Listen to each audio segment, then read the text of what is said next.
Okay, here we go. This is the G, C, D progression. Play it as slow as you need to.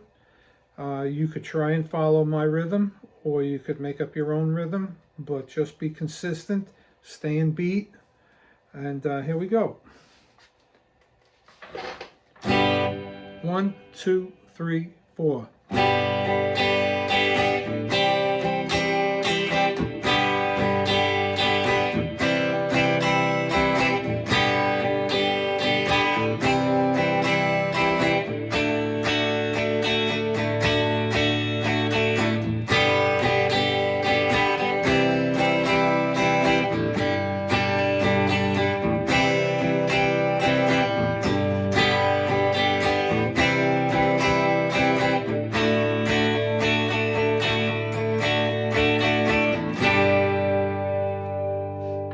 Okay, now we're going to change it up a little bit. You're going to go C, G, C, G, C, G, D.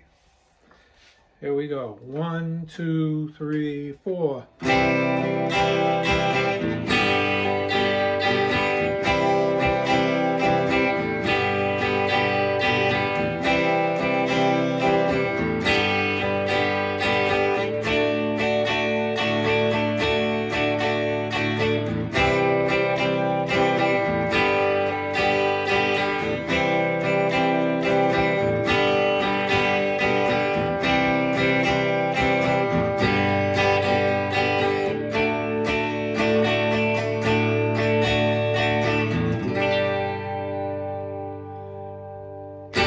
Okay, hope that helps you.